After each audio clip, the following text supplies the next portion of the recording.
एक बेलपत्र शिवरात्रि के दिन बेलपत्री के वृक्ष के नीचे जो मिट्टी पड़ी हो उस मिट्टी पर भी या बेलपत्री की जो जड़ हो उस जड़ पर भी अपने दिल का भाव स्मरण कर कर समर्पित कर सकते। क्यों? स्कंद पुराण में कहा गया है कि बेलपत्री के वृक्ष के नीचे शिवरात्रि के दिन 33 कोटि देवी देवता भगवान शंकर की आराधना करने आते। जैसे श्रावण के महीने में पार्वती और मां गंगा,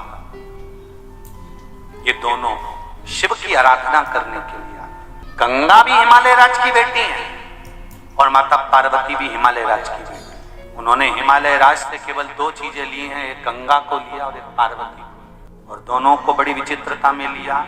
गंगा को मस्तक पर चढ़ाया, गंगा को मस्तक पर बिठाया और हिमालय राज की एक बेटी को अपनी गोदी में बिठाया। पार्वती को भगवान गोदी में लिया, एक को मस्तक पर, एक को गोदी। अगर बेलपत्र खाओगे शंकर जी के मंदिर की तो मुख में जीवान छार छार हो जाती है। बोलो सही है कि गलत? प्रतिदिन बेलपत्र खाओगे शंकर मंदिर की तो मुख में कई बार छाले भी पड़ जाते हैं। सत्य है कि गलत है? शिव महापुराण की कथा कहती है अति सर्वस्व वर्जते। आपको अगर बेलपत्र खाना है हफ्ते में 2 खाओ, हफ्ते में 3 खाओ। मुंह में अगर छार छार हो रहा है, छाले पड़ रहे हैं तो बेलपत्र को, शिवजी की चढ़ी हुई बेलपत्र को सुखाकर चूरा बनाकर इतनी सी चुटकी भर खा लिए, पानी पी लिया। लीवर गड़बड़ हो गया है, डायलिसिस चल रहा है, किडनी गड़बड़ हो गई है, डॉक्टर बोल रहा है कि डायलिसिस करवाना पड़ेगा, तो बेलपत्री के पीछे की जो डांट होती है इसको आप लोग तोड़ के फेंक देते। वो बेलपत्री के पीछे की जो डांट है ये ब्रह्मा विष्णु महेश, समझ में आ रहा है आप लोगों को? बीच में जो डंडी दिख रही है आपको, इसके बीच में बड़ी पत्ती और 2 पत्ती के बीच में जो खाली जगह है, ये खाली जो डंडी है इसमें 33 कोटि देवी देवताओं का स्थान होता है। किसका स्थान है? 33 कोटि देवी देवता। इसलिए बेलपत्र चढ़ाते समय बेलपत्र को इस जगह से पकड़कर समर्पित किया जाता है कि 33 कोटि देवी देवताओं का स्पर्श कर कर, ब्रह्मा विष्णु महेश का स्पर्श कर कर चढ़ाया जाता है। बेलपत्री के नीचे की जो डंडी होती है ये 2 पत्ती से लेकर नीचे का जो भाग होता है, ये स्कंद पुराण कहती है इसमें 64 योगनियां और मेरी माता पार्वती का संपूर्ण जितनी शक्तियां हैं वो सारी शक्तियां इस डंडी के अंदर विराजमान होती हैं। इस डंडी के पीछे गोखरू होता है जिसको माताएं तोड़ देती हैं।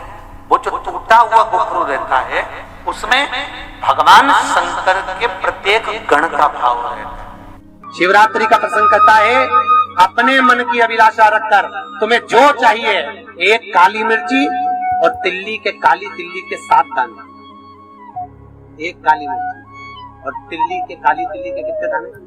7 दाने हथेली में रखकर अपनी कामना कर कर मन से अपने मन की बात को कहकर शंकर भगवान के शिवलिंग पर चढ़ा दीजिए। आपकी मनोकामना, कहते हैं हर महीने शिवरात्रि आती है, इस शिवरात्रि पर, मुख्य शिवरात्रि पर चढ़ाओगे, अगले महीने की जब शिवरात्रि आएगी तो आपकी मनोकामना पूरी हो जाएगी। 1 काली मिर्ची और 7 काली तिल्ली के दाने मात्र। एक क्रम में और है महाराज, लिंग पुराण कहती है मान लो किसी व्यक्ति को कोई एक भारी बीमारी हो गई, बड़ा रोग हो गया और वो रोग डॉक्टर कह रहा है कि ये ठीक नहीं होना है, बहुत तकलीफ उसमें है और कष्ट ही कष्ट है, वो ठीक नहीं हो रहा, दवाइयां लग रही, गोलियां खा रहे हैं, तो महाराज उसका भी वर्णन है। 7 धतूरे, कितने धतूरे लेना है? 7 धतूरे।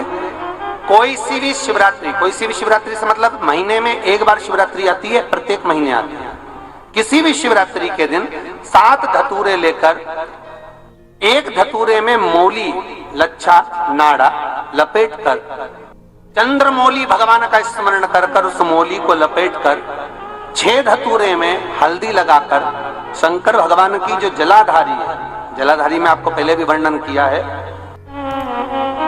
शंकर भगवान का ये शिवलिंग है, ये जलाधारी है, ये 5 लड़कियों का स्थान है। शंकर भगवान का संपूर्ण परिवार शिवलिंग के सामने से जहां से जल चालू होता है गिरने के लिए नीचे की ओर जब जल जाता है, उस स्थान पर भगवान शंकर के सारे गणों का स्थान है हो।